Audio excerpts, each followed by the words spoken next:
परमेश्वर। श्रीमद् भगवद गीता चतुर्दशो अध्याय। श्री भगवान बोले, ज्ञानों में भी अति उत्तम उस ज्ञान को मैं फिर कहूँगा जिसको जानकर सब मुनिजन इस संसार से मुक्त होकर परम सिद्धि को प्राप्त हो गए हैं। इस ज्ञान को आश्रय करके अर्थात धारण करके मेरे स्वरूप को प्राप्त हुए पुरुष सृष्टि के आदि से पुनः उत्पन्न नहीं होते और प्रलय काल में भी व्याकुल नहीं होते हैं। हे अर्जुन, मेरी महत ब्रह्म रूप प्रवृत्ति संपूर्ण भूतों की योनि है अर्थात गर्भाधान का स्थान है और मैं उस योनि में चेतन समुदाय रूप गर्भ को स्थापन करता हूँ। उस जड़ चेतन के सहयोग से सब भूतों की उत्पत्ति होती है। हे अर्जुन, नाना प्रकार की सब योनियों में जितनी मूर्तियाँ अर्थात शरीरधारी प्राणी उत्पन्न होते हैं, प्रकृति तो उन सब की गर्भाधान करने वाली माता है और मैं बीज को स्थापन करने वाला पिता हूँ। हे अर्जुन, सत्वगुण, रजोगुण, तमोगुण ये प्रकृति से उत्पन्न तीनों गुण अविनाशी जीवात्मा को शरीर में बांधते हैं। हे निष्पाप, इन तीनों गुणों से सत्वगुण को निर्मल होने के कारण प्रकाश करने वाला और विकार रहित है। वह सुख के संबंध से और ज्ञान के संबंध से अर्थात उनके अभिमान से बांधता है। हे अर्जुन, राग रूप रजोगुण को कामना और आसक्ति से उत्पन्न जान। वह इस जीवात्मा को कर्मों और उनके फल के संबंध से बांधता है। हे अर्जुन, सब देहाभिमानियों को मोहित करने वाले तमोगुण को तो अज्ञान से उत्पन्न जान। वह इस जीवात्मा को प्रमाद, आलस्य और निद्रा के द्वारा बांधता है। हे अर्जुन, सत्वगुण सुख में लगाता है और रजोगुण कर्म में तथा तमोगुण तो ज्ञान को ढककर प्रमाद में भी लगाता है। हे अर्जुन, रजोगुण और तमोगुण को दबाकर सत्वगुण और तमोगुण को दबाकर रजोगुण, वैसे ही सत्वगुण और रजोगुण को दबाकर तमोगुण होता है अर्थात बढ़ता है। जिस समय इस देह में तथा अंतःकरण और इंद्रियों में चेतनता और विवेक शक्ति उत्पन्न होती है, उस समय ऐसा जानना चाहिए कि सत्वगुण बड़ा है।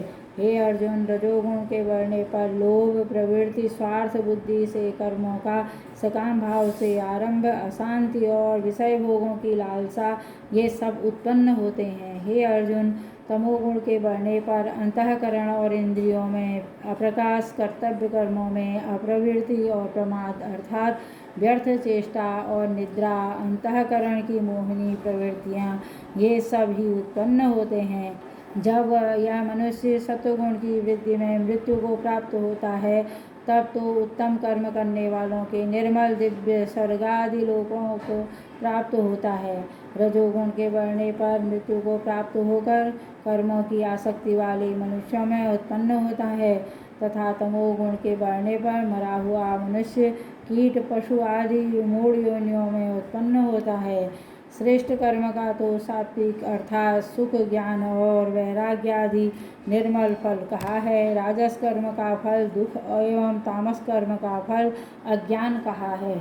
सत्वगुण से ज्ञान उत्पन्न होता है और तमोगुण से निसंदेह लोभ और तमोगुण से प्रमाद और मोह उत्पन्न होते हैं और अज्ञान भी होता है।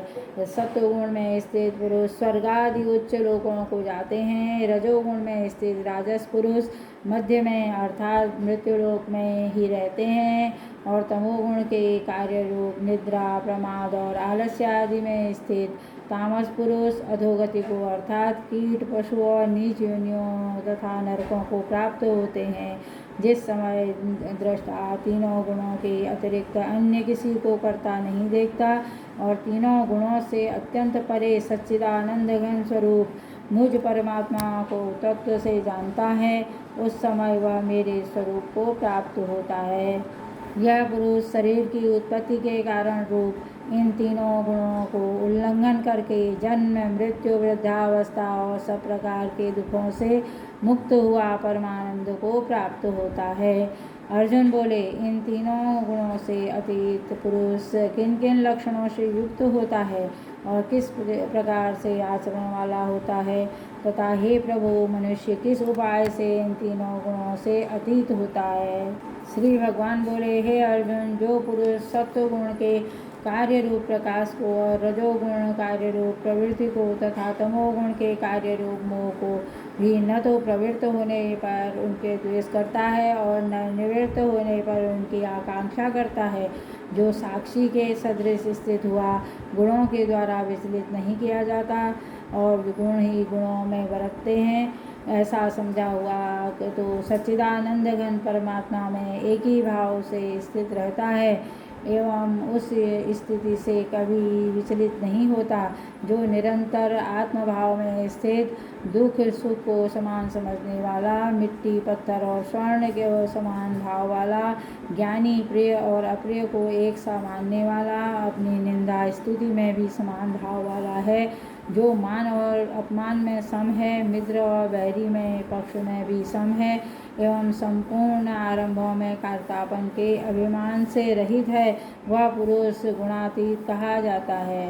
और जो पुरुष अभिचारी भक्ति योग के द्वारा मुझको निरंतर भजता है, वह भी इन तीनों गुणों को भली भांति लांघकर सच्चिदानंद घन पर ब्रह्म को प्राप्त होने के लिए योग्य बन जाता है, क्योंकि उस अविनाशी परब्रह्म का और अमृत का तथा नित्य धर्म का और अखंड एक रस आनंद का आश्रय मैं ही हूँ। श्रीमद् भगवद गीता 14वां अध्याय तत्सत। मेरे द्वारा पढ़ी हुई भागवत गीता अगर आपको सुनने में अच्छी लगी तो लाइक कीजिए, शेयर कीजिए, सब्सक्राइब कीजिए। धन्यवाद।